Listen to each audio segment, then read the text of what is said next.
Anyways, let's jump into the inside scoop with Todd Davis to break down some key plays of yesterday's game. Scoop it up. Let's go. Here you got the clips for us. All right, what are we looking at? All right, this is 3rd and 7. First quarter, 5:14 on the clock. This is the screen to Jaleel. This is just playmakers making plays. This is a great play by Jaleel, a play that really should have been caught and tackled, but he's able to make guys miss and make plays. So see the old lineman getting out. Russ gives him a good ball to where he can really see the field in front of him and start to make plays. Now, if you go forward,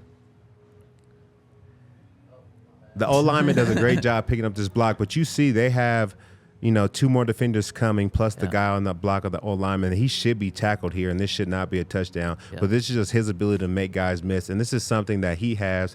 I think that Javonte and Samaje have it too. I just think they do it in a different way. They do it by breaking tackles as opposed to making guys miss. So this is something that's unique to him, and this is totally a play where you see 3 guys around the ball. They should have had him tackled, but he's so shifty out there on the field that he's able to make guys miss. Great job with the O-line getting out there to block. So that he has space to run, but this is a play that's 100% on Jaleel to make, and he made it, and he made a great touchdown. I really could have put together a full Jaleel highlight because there was multiple plays throughout the game that he made, tackles for loss that should have happened, that he turned into great plays, and this is one of them starting in the first quarter with the first touchdown of the game. Todd, I absolutely love that you picked this play because it was masterful by Jaleel. Not only were the offensive linemen out there, Jaleel's a lot faster than those offensive linemen. If he wanted to, and what a lot of running backs do, you just sprint by the offensive line, you don't let the blocks develop, and then you get tackled. It still would have been a first down, still would have been a good play, but Jaleel had the patience to slowly run behind Quinn. He got that one block, then he took off. And I think that kind of that change in speed that he had allowed him to kind of throw those other defenders that were unblocked off a little bit because when you watch it in full speed, he kind of goes into a hole of defenders and then just shoots out. And I think his speed and his ability to read that was so key there. And Jaleel was so good in this game. He was one of 4 players to get a game ball from Sean Payton. And I'll tell you what, after the game, Russell Wilson, Sean Payton, and then this morning, Sean Payton couldn't speak highly enough about Jaleel. I don't know why he's only getting 17 snaps in a game. And Marvin Mims getting 16 snaps. I'm going to lose my mind if this stays the way it is. But after the game, Sean Payton said Jaleel's earned himself an even more expanded role. And for a guy that you said, Todd, you could have put together a whole package of just highlights from Jaleel. Get him the ball more. Yeah, he's definitely making a lot of plays. And that patience is key for running backs. I think that's maybe the number one talent that makes running backs really good in the NFL is their patience to let blocks set up downfield and be able to run behind their blockers. And he has it, man. I think he has a lot of veteran knowledge as a young player, so hopefully they keep getting him more plays. The only thing about Jaleel is that he does best outside the tackles. And if you have him in there for more plays, you start tipping your hat a little bit, and they're going to change the defense that they're playing against them. So you got to be able to switch them in and out to where you get guys like Samaje in there. Now they got to set up the defense for guys that run inside, and then switch out Jaleel real quick, and we'll pop him outside. So hopefully he gets more plays, though. He's making plays. Yeah, I completely agree with you there. All right, what's next? You here?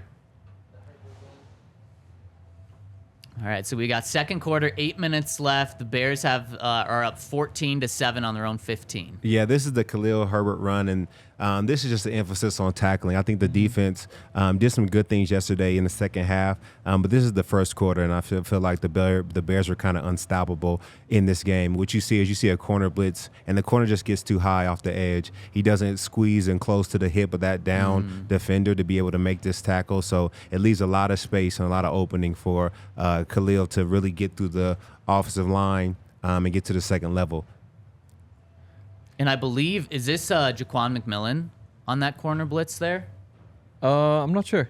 It's too blurry. My eyes aren't good enough. It was 32? Oh, DTY. Yeah. Yep. So he got too high. And then here, this is a play where, we really should have him wrapped up in the backfield. And that's why I feel like the defense, it's not just on scheme, it's more on execution because, everybody wants to call for Van Joseph's head, but if you see the play before that, if you go back, there's no way he should get through this unscathed and really get to the next level. But we have a couple of missed tackles that allow Khalil to get to the next level. So I think there needs to be onus put on Vance Joseph for sure, but I think it needs to be split between him and the players because the players have to go out there and execute. And first of all, missing tackles is never okay, and this is something that continues to bite the Broncos, and hopefully they get it fixed. Yeah, and Todd, I mean, to your point, you don't get to be, correct me if I'm wrong, you don't get to be the worst defense in the NFL with a bad coordinator. It's got to be a mix of bad coordinator and bad coaching mixed with player, maybe lack of talent, and also the lack of talent not doing their job too. It's probably a mix of all three of those, right? Exactly. Because if you look at this play right here, if the corner just squeezes top to the hip, that's going to be a tackle for loss. Now Vance Joseph just called a great play. Now, he's putting them in great positions to win, and now he looks great. But instead, it turns out to be a 30-yard run because, one, the corner doesn't squeeze, two, linebackers and safeties miss tackles, and now this guy's off on the run. So we just got to be able to hold everybody accountable to be able to see how we can get better. Yep, and we're talking about a young safety playing. We're talking about a young linebacker playing with Drew Sanders. DTY. Broncos made some other changes yesterday by Nick Bonito starting instead of Randy Gregory. We already knew that Jonathan Cooper was going to start ahead of Frank Clark, although Frank didn't play yesterday. And then one more notable change. Why am I not able to think of it right now? Oh, Jaquan McMillan starting ahead of Hussein Bassi in that nickel position. Yep. Yeah, they don't have enough talent. Like, they've got Kareem in the secondary. They've got Pat in the secondary. They don't have Justin. They don't have Caden Stearns. They don't have K1. They don't have PJ Locke. Like, if you expect that to be a good group, it's just not going to happen. And then you throw in, like, the missed tackles and the missed assignments and all that, and it's just – they're in a tough spot. And hopefully Josie and Justin and Mike Purcell, like all those guys, get healthy here pretty quickly. K1 could be back soon too. Yep. In theory. And PJ. He'd be huge. Yeah, he would be. So Broncos are lack of talent probably to start the season on defense, and then also hurt with a lot of guys that are out as well. Yeah, for sure. All right, what's next? Oh, here we go. Jaleel again. I feel like this is first and 10, third quarter in the game. This is when the Broncos start to mount their comeback. And this is a run by Jaleel, who's able to make defenders miss and get to the outside. I think his speed and his versatility is really coming to light and shown. And like you said, I think he should get more plays. His ability to really get outside and let the blockers block for him. This is something I want to point out with the offensive line. There's a lot of push that the offensive line is getting. I know they haven't been great. There's been times where they've let guys go, especially in the pass blocking, but they are getting downfield. They are putting a body on a body, and they're really allowing him to have kind of open running lanes at certain points throughout the game.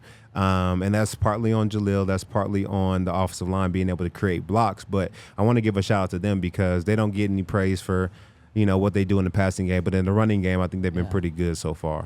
Yeah, and that's huge because that's what this offensive line was supposed to be. Yep. They were supposed to be really good in the run game, and they have opening up a lot of holes. And you see it. Jaleel, 10 carries for over 70 yards yesterday.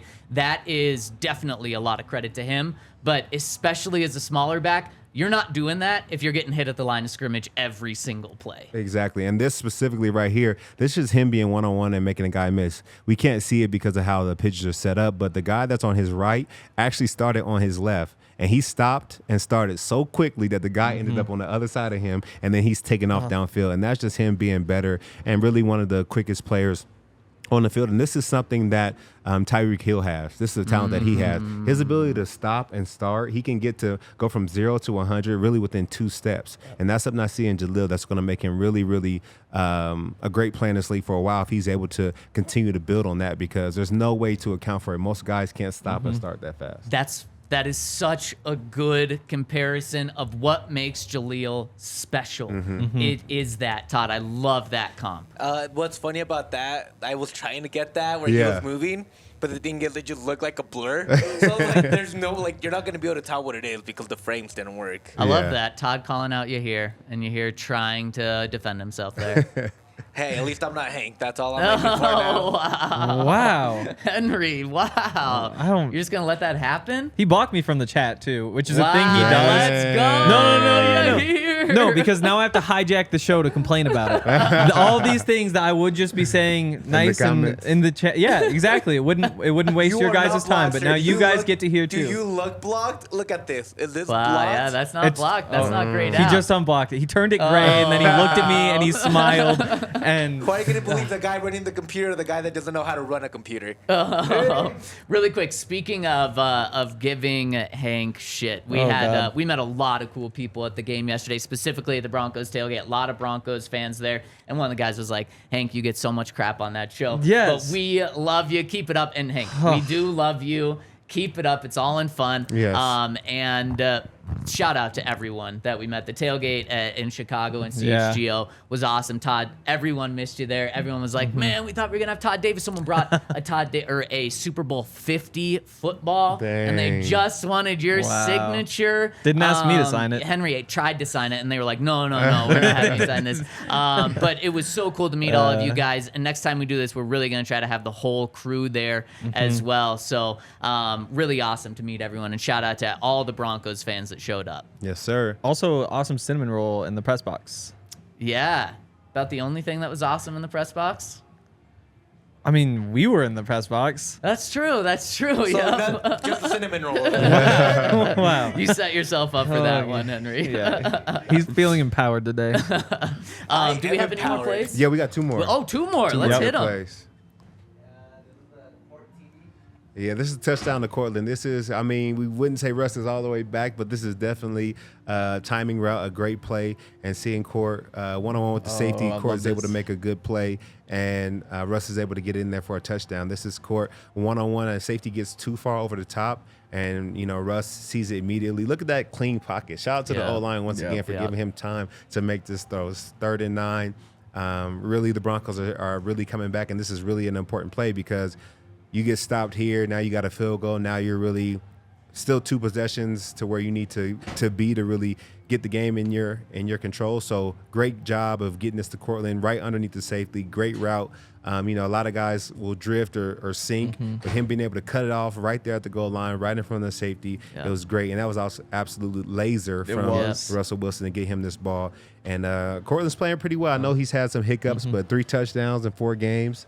I look for him to continue to get better, and hopefully he's really able to get all of what he can do out of him in this offense. And you see this on that final screenshot there. The linebacker has his hand up, and the ball, an inch above it, just as perfect as it can be. But it also has to be that laser because that safety is dropping down and would probably have a pass breakup if it didn't have enough zip on it. So perfect throw from Russ. And I don't know if they showed this on the game copy, but Russ, right after throwing this, it is the most emotion I've maybe ever seen from Russ in a positive way. Did you see it? He looked like Tiger. Oh, Exactly. Exactly. Nailing like a 46-yard for foot putt on 18 to win the whole thing. That was huge. And Sean talked about it today, just how Russ always has a glass half full mentality. And he said, especially when we started to pick it up in the game, that started to be contagious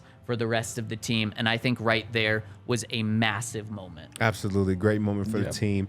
And everybody's still following Russ's leadership. So seeing him excited, I know it boosted the rest of the sideline. Yep. And final play to break down here. What is this one? Oh, this is the sack fumble. So there was a couple of times in this game, and shout out to the Chicago Bears for not knowing how to coach or block up guys. But Nick Bonito is running clean at the quarterback at least 3 times. And if you're not going to block him, he's going to be able to make plays like this. It's a great job from him. Justin Fields is an athletic quarterback, but he's able to get him on the ground, strip sack. And the great thing about this is that he went after the hand that's throwing the ball. That's how you really get the ball out. That's how guys create strip sacks. You don't just want to take this guy to the ground. You want to chop at the arm throwing the ball so that he can't get this thing off in time. And it turned out to be a great play for the Broncos. Jonathan Cooper, that's all hustle, all effort, and he scoops and scores, which ends up being the game-tying play for the Denver Broncos. And really, I would say the game-winning play. We needed the defense to step up. They stepped up in a big way, and this is really why we won the game. And it was a 14-point swing because that Russ touchdown, then this was just a couple of plays later. This is what did it absolutely. It changed everything. The Bears lost all of their momentum. Justin Fields lost all of his momentum, and he was the key for the Bears going into this game. And shout out to Nick Bonito. he really is coming on, and he got dogged last year, rightfully so. I mean, he was very disappointing, but he was a rookie, and he was a rookie that needed time to develop. And right now, he's playing like a second-round pick, and he's really living up to that. He was asked after the game, did he at all maybe bite on the play action on this play? He said, no. He wasn't looking at the play action. No. No, And no. then you watch this, there's no chance he was looking at that. So credit to him for staying true. If it's a Tom Brady, maybe you can bite on it, because even if you bite on it and it is a play action, you can still get back to him. Yeah. Justin Fields, you can't bite on those because he's too fast. He would just take off and run. So really, really good job by Nick Bonito there. He's tied for 10th in the NFL in sacks and second in tackles for loss. That's some good He's stuff. not even a starter. No, He was did. yesterday. He Yesterday, started but for it was Randy. the first time, but I mean, to have those kind of Exactly. numbers Yeah. is not Right. like a full-time starter. That's big time. And he's Yeah. earned it.